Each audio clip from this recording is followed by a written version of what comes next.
Good evening भाई, good evening, good evening सारे नु भाई। की हाल चाल जी? वधिया हो सारे? तंदुरुस्त हो? फैमिली वधिया एकदम? चलो बहुत वधिया वधिया होना चाहिए जी।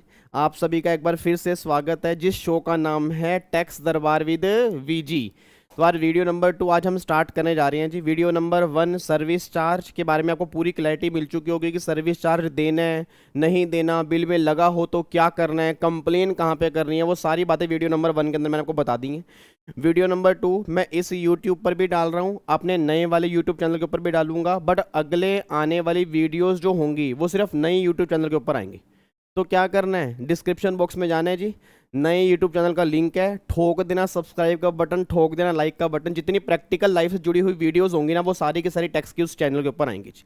अच्छा, अब जो आज हम स्टार्टिंग करने जा रहे हैं वो स्टार्टिंग करने जा रहे हैं आईटीआर की, मतलब इनकम टैक्स रिटर्न के जो फॉर्म नंबर होते हैं आईटीआर 1 से लेके आईटीआर 7 तक। तो आईटीआर 1 किसको फाइल करना होता है, 2 किसको फाइल करना है, 3 किसको फाइल करना है, 4 किसको फाइल करना है, 5 किसको फाइल करना है, 6 किसको फाइल करना है, 7 किसको फाइल करना है। तो अगले आने वाली बैक टू बैक 7 वीडियोस जो होंगी ना वो इसके ऊपर होंगी। क्योंकि मेरे को पता है सर, जितने बच्चे देखो, ये नालायक बच्चा सामने बैठे, इसको यही नहीं पता कि आईटीआर 1 फाइल कब करना है। अब पापा फॉर एग्जांपल मान लो सैलरी क्लास पर्सन है, या पापा अगर मेरे बिजनेसमैन है, हाउस प्रॉपर्टी की इनकम कमा रहे हैं या अदर सोर्स की इनकम कमा रहे हैं, तो मेरे फादर को कौन सा फॉर्म नंबर फाइल करना है ये हमें पता होना चाहिए। ठीक है जी। तो आज की जो हम बातें करेंगे आईटीआर 1 की बातें करेंगे कि आईटीआर 1 किनको फाइल करना है, और जिनको आईटीआर 1 फाइल नहीं करना उनको कौन से आईटीआर फाइल करने होंगे वो अगले वाली वीडियोस के अंदर आएंगे।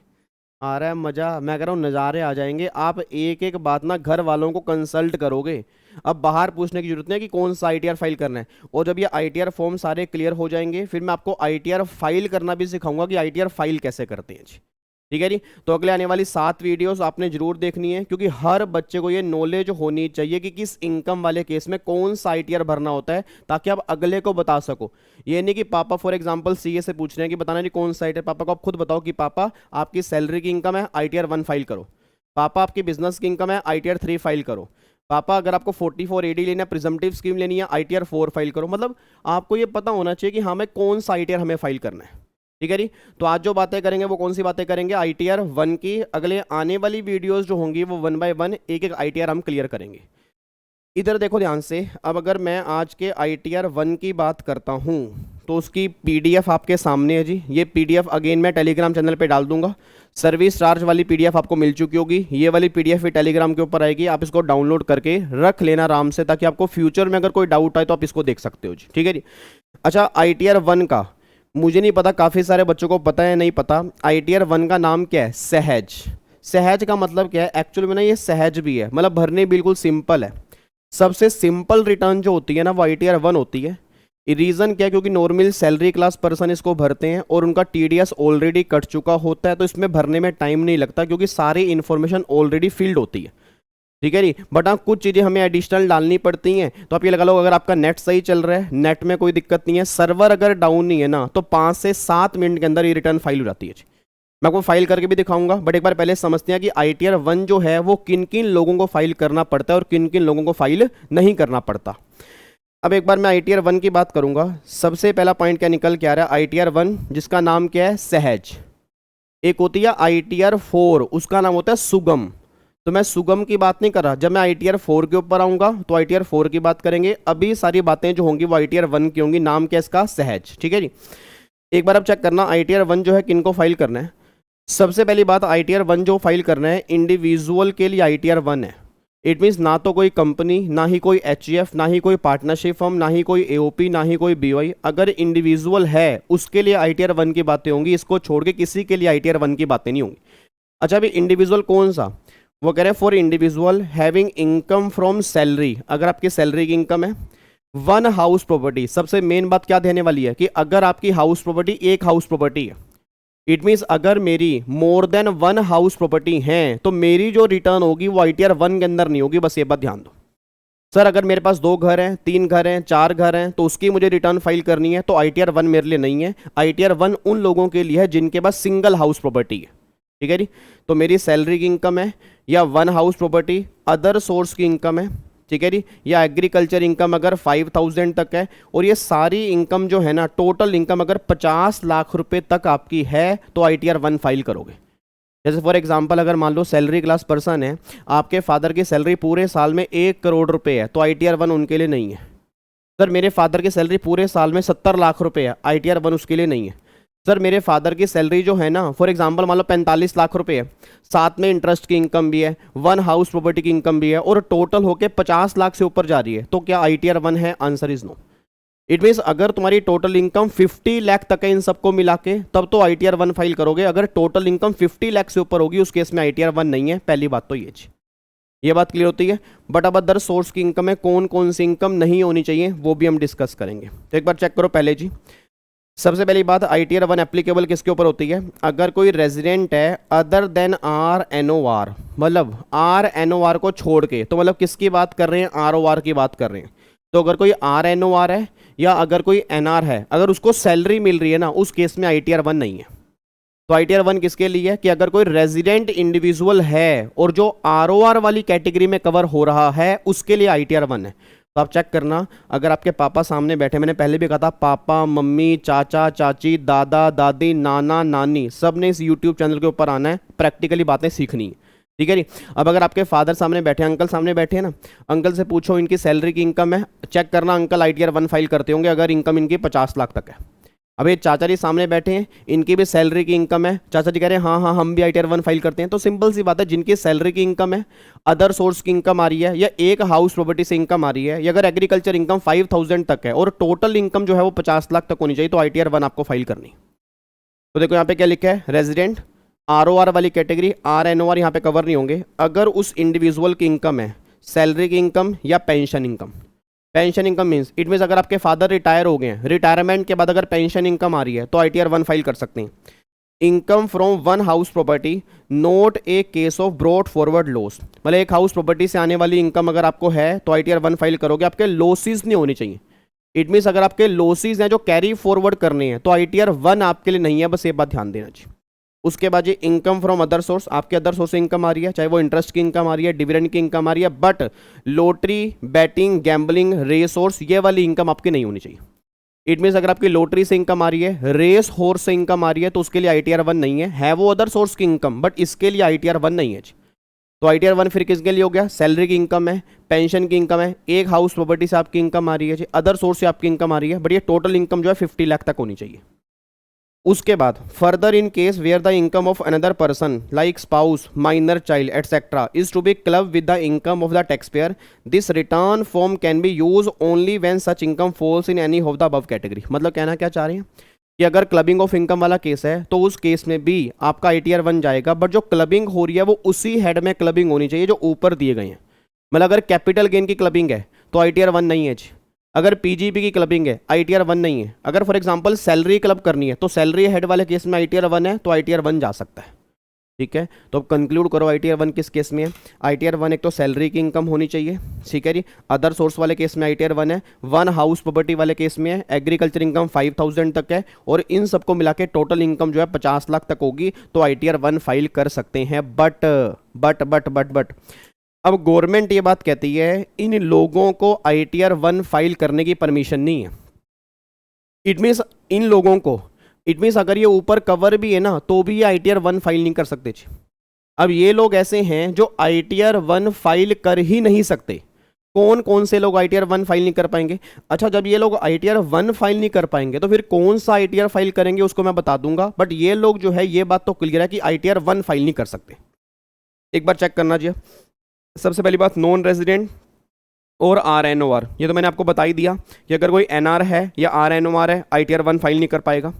ए director of A company, company का डायरेक्टर ITR 1 फाइल नहीं कर सकता। सर अगर डायरेक्टर की सैलरी जो है 30 लाख रुपए है, तो क्या ITR 1 फाइल नहीं कर पाएगा? Answer is no. अब ये बहुत सारे बच्चों को ना छोटी छोटी बातें पता ही नहीं है सर। मैं सही बता रहा हूँ सर, मैं ये सही बता रहा हूँ। प्रैक्टिकल लाइफ में जब भी आप रिटर्न फाइल करते हो, कई बार रिटर्न फाइल करने में गलती हो जाती है। अब अगर मान लो आप CS बने या CA बने या CMA बने, एक कंपनी का डायरेक्टर है, उसने कहा मेरे को सैलरी मिल रही है, मेरी रिटर्न फाइल करो, तो आपके दिमाग में क्या क्लिक करेगा? सैलरी वाले केस में ITR 1 है। Answer is no. Clearly act में लिखा हुआ है कि अगर कोई कंपनी का डायरेक्टर है, वो ITR 1 फाइल नहीं करेगा। सर फिर वो कौन सा ITR फाइल करेगा, उसको हम डिस्कस कर लेंगे, बट ITR 1 फाइल नहीं करेगा, बस ये बात ध्यान दो जी। उसके बाद जी, अगर किसी इंडिविजुअल की टोटल इनकम 50 लाख से ऊपर है, ITR 1 से बाहर हो गया, ऑब्वियस सी बात है 50 लाख तक होनी चाहिए। अगर इंडिविजुअल के पास मोर देन 1 हाउस प्रॉपर्टी है, ऑब्वियस सी बात है वो आपका ITR 1 फाइल नहीं कर पाएगा। इंडिविजुअल ने होल्ड किया अनलिस्टेड कंपनी के इक्विटी शेयर, लिस्टेड कंपनी के नहीं, इट मीन्स अगर अनलिस्टेड कंपनी के इक्विटी शेयर अगर होल्ड किए हैं तो वो ITR 1 से बाहर हो जाएगा। अगर कोई इंडिविजुअल 80 QQB और 80 RRB इसकी डिडक्शन क्लेम करना चाहता है, सेक्शन कौन से हैं, रॉयल्टी वाले, इट मीन्स अगर मैं रॉयल्टी की डिडक्शन क्लेम करना चाहता हूं तो ITR 1 मेरे लिए नहीं है। अगर एक पर्सन का TDS कट रहा है 194N में, याद करो 194N किसका होता है, आपने थोड़ा बहुत अगर टैक्स पहले पढ़ा हो, अगर मैं बैंक से कैश विड्रॉ करता हूं 1 करोड़ से ऊपर, तो ऐसा ना बैंक वाले केस में बैंक TDS काटता है @2%, तो अगर मेरे TDS 194N में कट रहा है तो उस केस में ITR 1 मेरे लिए एप्लीकेबल नहीं है, बस ये बात ध्यान दो। उसके बाद देखो जी, अगर एक पर्सन का टैक्स कट रहा है 192(1)(c) और 191(2), इसका मतलब पता है किसकी बात कर रहे हैं, ईसोप की। अगर ईसोप वाला केस है, ईसोप पता क्यों ना, एम्प्लॉई स्टॉक ऑप्शन प्लान, अगर ईसोप वाला केस है उस केस में ITR 1 आप फाइल नहीं कर सकते जी।